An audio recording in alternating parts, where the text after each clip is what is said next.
In this short video, I just want to provide you with a sort of step-by-step to creating your first list.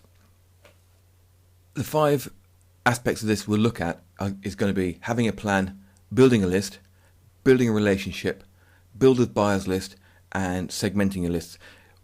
All of these have been covered in the earlier videos. So this is just trying to get it all in one place without all the additional little bits and pieces I was talking about. These are the 5 key points that you're going to have to follow. So first, let's have a look at having a plan. The idea of a plan is so that you don't go out, build a list, and then suddenly think, well, what am I going to market? So sit down and decide how you want to use your list. Are you going to just promote affiliate offers? Are you just going to use it for product launches? Are you just going to use it for your own products?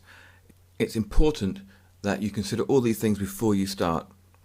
So for example, if I decide I'm going to build 4 products over the next 8 months, then I'll know roughly what the products are, and I'll try and build a list around or targeted to those types of products. You also need to know, why would somebody want to be on your list? So if I'm going to sign up for your list, what are you going to give me that no one else is doing and it's going to give me value? So that's a really good place to start. As I said, know in advance what you will be offering. Now, as part of your plan, don't be afraid to offer 100% commissions. If you offer 100% commissions, you're going to build a buyer's list. You won't make money from it, but you will probably pick up a lot of affiliates who will promote it for you. Next, possibly plan a series of low-cost products. Once you're selling low-cost products, it's always a good idea to have higher-cost products in the background that you can then sell to your buyers. For example, one-to-one coaching, membership sites, mastermind groups, $197 top of the really high-quality products. All those you should have as part of your plan.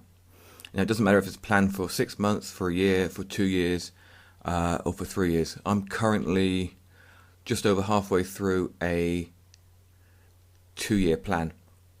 And I sat down and worked out last year, and I've got it mapped out, and I'm sticking to it pretty well. Not 100%, but pretty well.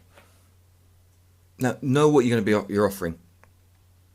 We mentioned this on the last slide. Now, it's really important. If you're going to be offering weight loss tips, say you're in a non-IM market and you're doing weight loss, you need to know that first before you start building your list, obviously, because you suddenly get a load of people on your list who are into bodybuilding, and you suddenly decide to change tack halfway through, you're going to lose your list. And you also need to be sensible about this. Don't look for lists that are going to be too small. If it's really small, micro niche, then it's probably not worth considering doing a list. On the other hand, if it's a massive list, if it's a massive niche, you need to work out are there any little sub niches. One of the things I hear all the time is, I would never go into IM because I would never go into the IM niche because there's too much competition. No, there's not.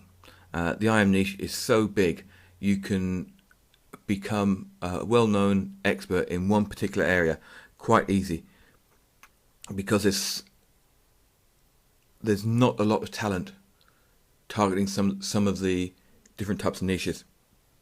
Say, for example, website flipping. It's probably just 3 or 4 experts in website flipping.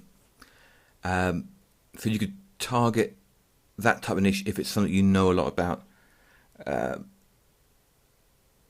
Just think what you do on a day-to-day basis, and you'll pretty soon come up with lots of really useful niches. Once you have your plan in place and you know exactly what you're going to do, then it's obviously time to build your list. So by now you should have decided what type of list you're going to build: buyers, targeted, or free list, or even a combination of all 3. I know I've pushed strongly for doing targeted and buyers lists, but when you're starting out, free lists are an easy way to go to learn the ropes. Where possible, go for targeted or buyers, but don't discount free completely, but just be aware of the weaknesses in building a free list.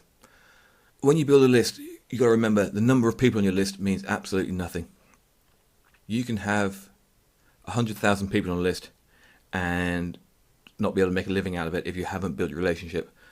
What really means a lot is the number of buyers on your list. If you have a list with a lot of buyers, then a 1,000 list of buyers will probably outsell your burnt out 100,000 list. So concentrate on looking after your list and looking after your buyers. Treat them how you want to be treated. If you have a large free list, use really insane offers to turn those prospects into buyers. For example, you can, if you have an old product that's $97, or you buy the license to a $97 product, then by offering that to your list for $5 or $6, you can turn a lot of your free or your general prospects into buyers. And once they're a buyer, if you treat them right, they'll stay a buyer for a long time. And finally, sell low-cost products. I can't reiterate enough, selling low-cost products is a great way to build a list. Next, once you've got your list, you need to build a relationship. If you don't build a relationship, then you're not going to make money out of your list again. Try to be the go-to guy. If one of your customers on your list has a problem, you want them to email you and ask you what your advice.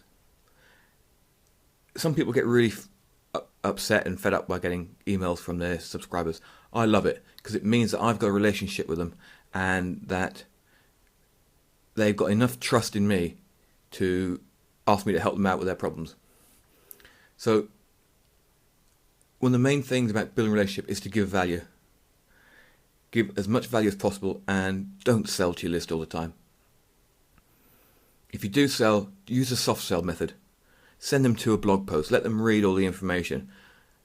Have then a link in there or a little video showing how you use something. Don't ram the sales down their throat all the time. There's far too many marketers who are doing that at the moment, and the subscribers are getting tired. By doing it differently, you're going to stand out. Finally, segment your lists. We looked at it earlier. Having a massive list where you don't know who's buyers and who's just prospects is a recipe for disaster. So as soon as somebody buys, move them from your prospect list to your buyers list. Another way you can segment it, for example, there I've got AdSense WordPress plugins. If you have a list of prospects and they signed up to your course, or they signed up for, say, a free report on website flipping.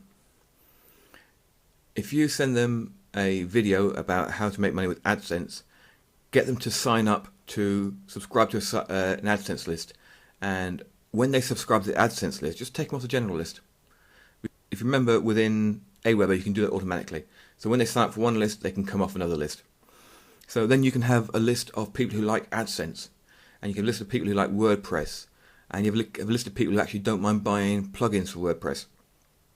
And then when something comes up that might suit them, rather than email the whole list and alienate people, email the people who like WordPress, email the people who like AdSense, email the people who like WordPress plugins. It helps keep your list far more responsive because they're not getting emails about things that don't matter to them. Okay, thank you. Bye.